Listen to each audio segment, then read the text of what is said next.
This week I'm sharing with you our children's sermon because we are all children of God. Think about the time in your life when you first learned there was a God. What did that feel like? What did you think? Were you amazed, scared, curious, in disbelief? Think about a time in your life when you first prayed. What did that feel like? Did you experience anxiety when you first said, "Dear God"? Maybe you didn't say, "Dear God," and maybe you said, "Are you there? Can you hear me?" Did you express appreciation for God's presence in your life? Or did you pour out the burdens of your heart? Did you experience a sense of peace after you prayed? Think about a challenging time in your life when you reached out to God. What did that feel like? Did you feel heard? Did you then have the strength and the courage to handle whatever it was that was challenging you in that moment? Did you feel like, "I've got this," because you knew that God had you? Think about your relationship with God right now, in this moment. What does that look like? How does that feel? Are you happy with God? Are you upset with God? Are you happy with your relationship with God? Do you want it to be more? Each of our relationships with God is unique. There will be similarities, of course, but no two people have the same relationship with God. And no one, absolutely no one, could ever say having a relationship with God isn't interesting, because our relationships with God are unlike any of the other relationships that we have in our lives. Who is available 24/7 for us? Our friends might say that they're available 24/7, but they have to sleep sometime. But God is. God is available 24/7. Who is willing to listen to us, no matter where we are, or what we have been, or we are going through? Our friends, our family, they're probably willing to listen to us, but only to a point. But God is willing to listen to us all the time. And who is still there for us after we have yelled, we have screamed, or we've turned away? Well, if you guessed it, you said God is there for us. You're right.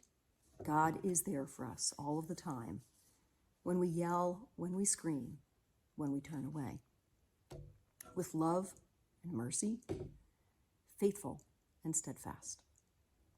But it's easy to forget all of these things, to forget the relationship we have with God when we need something and we don't want to wait, or when we feel tested to the max. It's easy to turn away. And when I say that, it might mean that you look away from God and choose another path, or you run away and you seek earthly things as a replacement. It's also easy to let the relationship just wither, sometimes slowly, sometimes not so slowly. One day you might stop praying and you think, "Oh, I'll do that tomorrow." And before you know it, it's been a week. It can even be easy to skip church. Oh, say it isn't so. But just like skipping a workout, it becomes easier to convince yourself that next time there's something more important that you should do, or that you just don't need it. You don't need to go to church. You're going to be fine. Or you will be fine without it for a period of time, or maybe even longer. Having a relationship with God is a choice. Serving one God is also a choice. And that was the point that Joshua was driving home when he reminded the people of Israel of their responsibility to revere the Lord and serve in sincerity and faithfulness. God didn't just save the people of Israel and say, "Oh, good, that was nice. So glad to be of service." The relationship was something greater. After all, these were God's people, God had saved them. There was a covenant. The people of Israel needed a little reverse psychology to get them to accept the challenge of serving one God. And that's why Joshua said to them, "You cannot serve the Lord, for he is a holy God. He is a jealous God. He will not forgive your transgressions or your sins." Now think about that. There's a lot of knots and negative connotations in that phrase, that sentence that Joshua used. He is a jealous God. He will not forgive your transgressions or your sins. You cannot serve God because he is holy. All of those things, they had the effect that Joshua was looking for. Because what did the people do? They immediately said, "No, we will serve the Lord." So next time you're faced with a challenge in your relationship with God, try using that same approach. Tell yourself that you can't have a relationship with God. Tell yourself you can't serve the Lord, and that God will not forgive you for your sins. And see how far that gets you.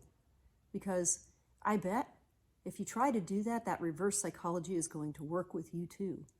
And you're going to find yourself uttering the words of Joshua, "But as for me and my household, we will serve the Lord."